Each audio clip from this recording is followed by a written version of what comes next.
Halo semuanya guys, kembali lagi sama gue Aldo di Detektif Aldo dan mari kita ngomongin Piala Dunia karena lagi Piala Dunia ya. Jadi Piala Dunia itu kan selalu ada serunya ya, selalu ada yang tidak terduganya. Yang terduga tuh memang performance Ronaldo yang memang mantep banget dah gitu ya. 6,9 dah gitu ya. Messi bisa ngegolin lagi kan. Tapi memang ya intinya banyak juga fenomena-fenomena di Piala Dunia yang selalu bikin geleng-geleng kepalanya juga sebenarnya. Selain Ronaldo perform dengan sangat baik ya.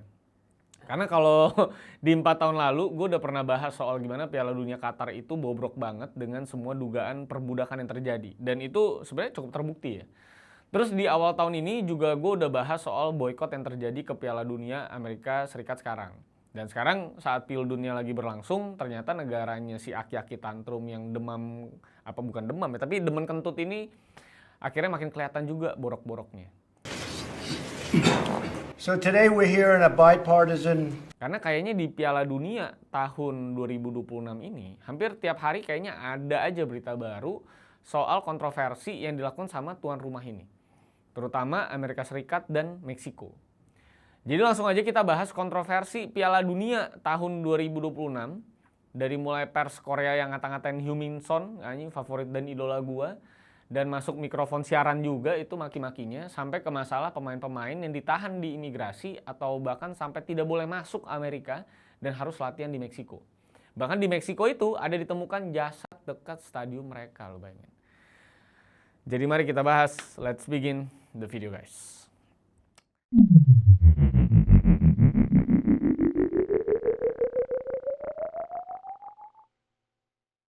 I lost myself.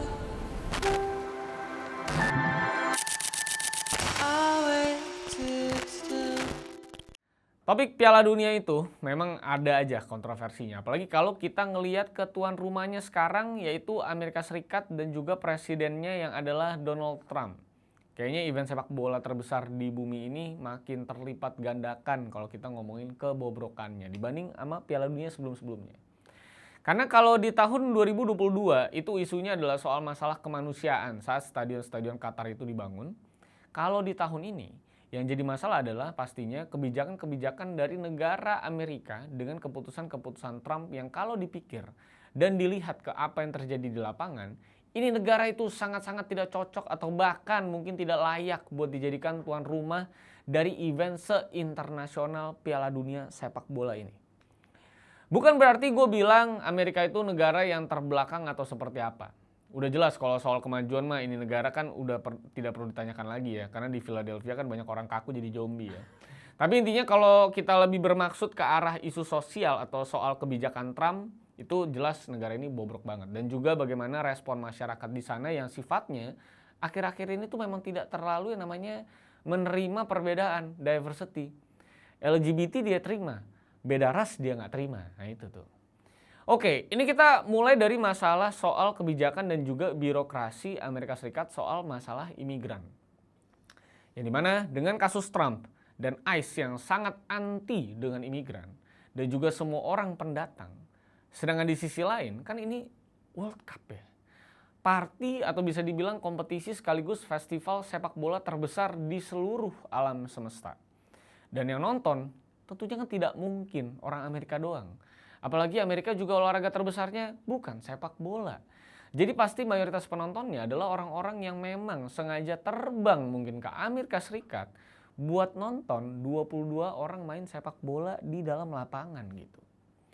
Dan ini bukan cuma sekedar perkiraan doang, karena ya selama kurang lebih 2 minggu terakhir yang terjadi di World Cup tahun ini sudah merepresentasikan bagaimana buruknya travel ban dan juga aturan soal imigran di Amerika Serikat ini. Karena fans dari beberapa negara yang mungkin bisa terbilang paspornya lemah kayak paspor kita gitu ya. Itu memang membuat visa itu akhirnya hampir mustahil untuk bisa masuk ke Amerika Serikat. Dan bahkan udah ada beberapa yang benar-benar di-ban sepenuhnya tidak bisa masuk ke Amerika. Kayak contohnya itu Iran dan Haiti. Fans yang mau nonton itu kan sama sekali gak bisa datang ke Amerika untuk nonton karena travel ban dari sana. Dan beberapa negara kayak Senegal dan Pantai Gading itu juga kena imbas. Yang walaupun imbasnya itu juga terjadi karena warga mereka yang terlalu lama tinggal alias overstay di Amerika Serikat ya. Yang dimana penonton World Cup dari Pantai Gading dan Senegal itu mayoritasnya ditolak untuk masuk Amerika Serikat. Atau at least kalau nggak ditolak pun mereka perlu untuk menyetorkan deposit keamanan sebesar 15.000 USD alias 270-an juta rupiah. Dan nanti akan dibalikin lagi setelah mereka pulang ke negara masing-masing. Sebenarnya duitnya bisa minta akun ya, akun tahu akun? Akun itu, nah, akun City, nah itu bisa minta sebenarnya sama rapper akun itu. Tapi intinya gendeng lah, untuk lu ngakuin deposit 270 juta tuh gimana duitnya gitu. Kalau mungkin security deposit kayak bangsa 10 atau 20 juta mungkin menurut gue masih affordable. Sedangkan ini mereka mau datang aja nonton bola ya, belum ngapa-ngapain nih, itu udah harus deposit 300 juta. Ya pasti tentunya sekut Anda kalau datang dari Pantai Gading Senegal itu untuk ngasih segitu gitu, untuk cuman datang dan nonton bola. Ya lebih baik nonton di Meksiko atau di Kanada aja gitu. Dan tidak sampai di ranah penonton dan supporternya doang yang memang tidak boleh masuk ke Amerika Serikat. Tapi dalam konteks pemain dan tim internal dari negara-negara yang bertanding di Amerika Serikat itu juga terjadi. Ini bisa kita lihat dari kasus Ayman Hussein, striker sepak bola timnas Irak yang harus ditahan selama 7 jam di bea cukai dan juga border security Amerika Serikat. Selama 7 jam tersebut, Ayman Hussein ini disita teleponnya dan sampai ke isi-isinya itu dicek sama pihak keamanan Amerika Serikat. Gila nggak? Dan udah jelas sekali bahwa ini adalah hal yang berdampak ke kondisi psikologis atlet yang mau bertanding untuk mewakili negaranya. Apalagi kalau ngelihat sejarahnya si Ayman Hussein ini, ayahnya itu dulu adalah salah satu korban jiwa dari militan Al-Qaeda pada tahun 2008. Dan saudara kandungnya itu juga ada yang diculik waktu ada kerusuhan sipil nggak lama setelah peristiwa ayahnya itu. Jadi sudah jelas dia tentunya makin terpukul. Udah mah keluarganya digituin di negara sendiri, dia ke negara orang pun harus disita HP-nya dan bahkan anggapannya kayak dianggap sebagai teroris. Padahal dia cuma pengen main bola. Dan tidak cuma si Ayman Hussein, dari tim fotografinya sepak bola Irak pun itu ditahan selama 10 jam dengan prosedur dan treatment yang sama. Yang kemudian si fotografer bernama Talal Salah ini juga harus dideportasi karena tidak memenuhi syarat masuk ke Amerika Serikat. Tidak diketahui syarat masuk yang dia langgar itu apa. Tapi kalau dari observasi sederhana gue ya mungkin ya kemungkinan besarnya dari masalah janji dari FIFA dan Amerika Serikat soal masalah athletes visa exemption. Yang benar-benar cuma kayaknya jadi janji manis doang. Karena ya walaupun fotografer itu bukan atlet, tapi kan tetap aja ya dia kan tim dokumentasi nasional sebuah negara juga gitu ya anggapannya. Tapi kayaknya yang boleh masuk kayak atlet-atlet doang gitu. Dan hal yang sama juga terjadi ke wasit. Lu bayangin kalau fotografer, atlet, oke lah. Ini wasit maksud gue. Yang harusnya menjaga pertandingan pun gitu ya. Itu tetap kena. Karena wasit asal Somalia, namanya Omar Abdul Qadir Artan, itu mengalami deportasi juga. Padahal di tahun 2025 itu Federasi Sepak Bola Afrika sudah memilih dia sebagai wasit terbaik. Ya kan? Padahal di tahun 2025 ya itu Federasi Sepak Bola Afrika itu sudah memilih dia sebagai wasit terbaik ya. Jadi kalau ngomongin meritokrasi, prestasi dan penghargaan ya sebenarnya akhirnya jadi kayak nggak ada gunanya ya di mata Amerika Serikat ya. Anggapannya lu dilarang ya dilarang aja. Tidak peduli juga prestasi lu apa gitu. Dan menanggapi kasus ini, Presiden FIFA, ini juga aki-aki sakit juga sebenarnya. Cuma bisa bilang chill dan relax aja katanya, maksud gua. Kita lagi urusin semua masalahnya katanya. Goks orang itu ya. Of course, it is unfortunate as well what happened to Omar, the referee from Somalia. But again, we don't control everything. We try, we will discuss, we will speak, we will see. Maybe sometimes it's good as well to just, chill, relax. Maksud gue orang nggak bisa nonton bola. Dia udah pakai baju wasit mungkin pas datang, nggak jadi ngewasit. Maksud gue, lu masa suruh dia relax? Maksud gue, itu kan dia harusnya dapat duit gitu maksudnya. Makanya ini jadi backlash juga buat FIFA gitu. Karena memang FIFA ini harusnya di backlash terus lah memang ya. Karena sekelas presidennya pun ya, itu masih bisa ngomong santai kayak gitu di depan jutaan penonton FIFA World Cup. Tapi ya mungkin masalah yang dari tadi gue jelasin itu kan cuma terjadi ke partisipan yang mungkin punya paspor lemah atau istilah kasarnya berasal dari negara-negara konflik mungkin berkembang atau negara ketiga gitu ya. Tapi yang jadi kebobrokan selanjutnya itu terjadi bukan dari pihak Amerika, tapi dari pihak negara asal atlet yang bertanding. Bahkan dari negara Korea yang kita tahu itu adalah salah satu paspor terkuat di bumi juga. Jadi ini tuh kejadian pada timnas Korea. Ya dimana kan setiap negara itu pasti punya tim dokumentasinya. tim medianya juga ada, atau pers buat ngeberitain pertandingan ke negara asal. Dan pokoknya pasti lengkap lah dari setiap sectionnya untuk exposure gitu ya. Dan yang jadi isu di sini adalah waktu terjadi insiden hot mic, alias mic bocor waktu lagi liputan dan nangkep suara gibahan dan obrolan-obrolan julid dari para jurnalis yang ngeliput di sana. Ini jurnalis Korea nih ya. Yang terjadi adalah waktu ada sesi open training di base camp Guadalajara, Meksiko, yang dimana waktu timnas Korea latihan itu ada 2 jurnalis Korea yang ngegosip di belakang kamera dengan ngomong, ngapain sih si Son lari-lari kayak komandan peleton? Karena dia kapten gitu, di tim jadi begitu katanya. Kayak lagi wamil aja. Terus temennya nyautin, bajingan-bajingan yang belum pernah masuk wamil lari-lari pura-pura kayak tentara. Bajingan yang sama sekali tidak tahu apa-apa soal militer. 이게 주장이어서 이렇게 소대장 뛰듯이 저렇게 그냥 그렇게 하는 거예요? 쪽에 뛰는 거 아닌가 그냥? 카메라 가까워. 아니 막 군대에서 뛰는 것처럼 저렇게 뛰나?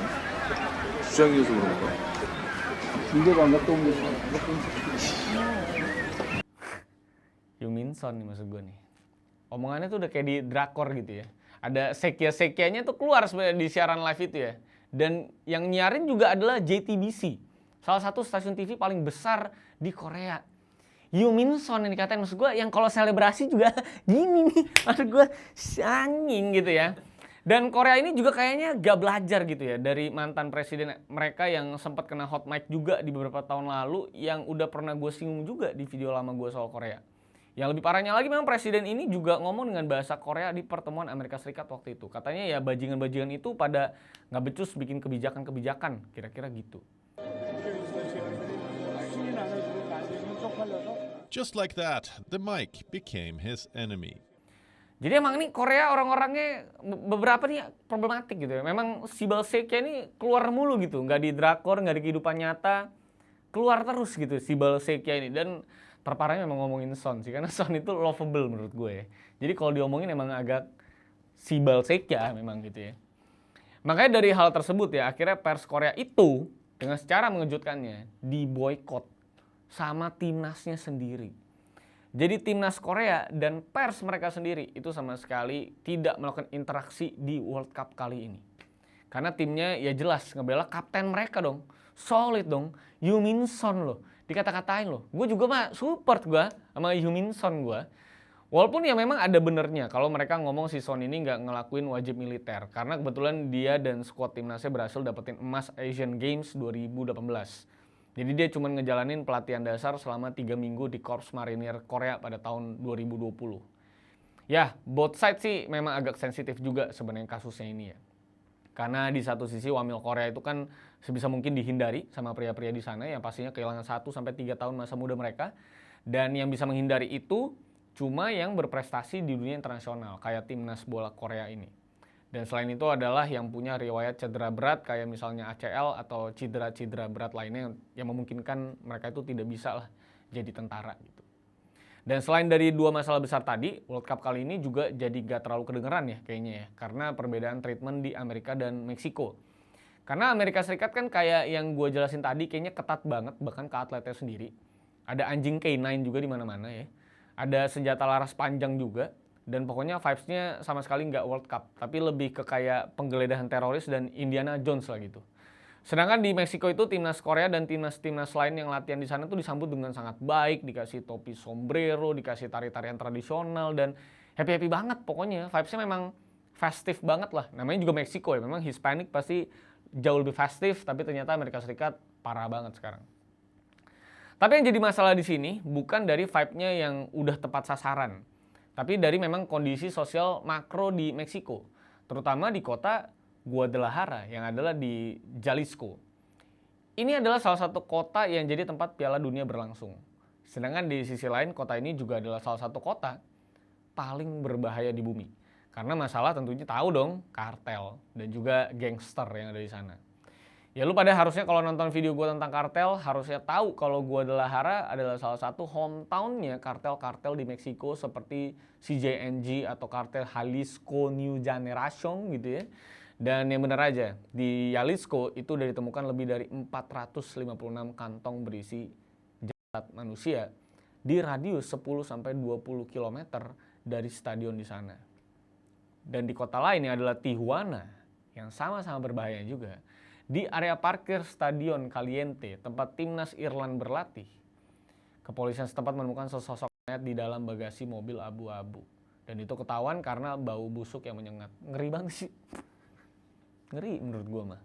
Dan temuan-temuan ini juga jadi meruntuhkan klaim bahwa Piala Dunia ini terisolasi dari sosiopolitik tuan rumah pertandingan.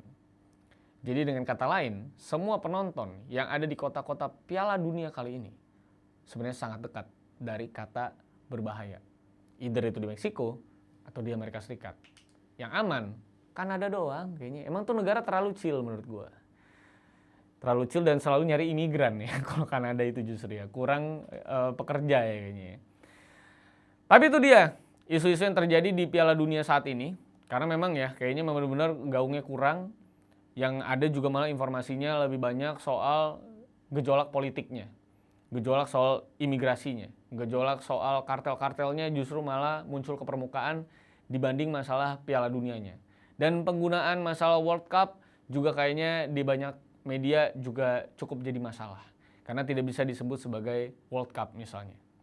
Karena masalah lisensi dan kawan-kawan. Jadi memang saat ini kayaknya festifnya terasa kurang dibanding sama Qatar 4 tahun, 5 tahun yang lalu gitu ya. Jadi kita harapkan tetap Portugal menang ya. Karena Cristiano Ronaldo nih kayaknya harus angkat piala. Karena kata The Simpsons, finalnya itu Meksiko lawan Portugal. Gitu. Jadi kita harus percaya bahwa ini settingan elit global ya. Jadi kalau kemarin dia kalah atau seri bisa dibilang ya, itu hanyalah pancingan. Bahwa abis ini Ronaldo ini mungkin di pertandingan selanjutnya akan ngegolin 6 ya. Ngejar Messi ya mungkin ya.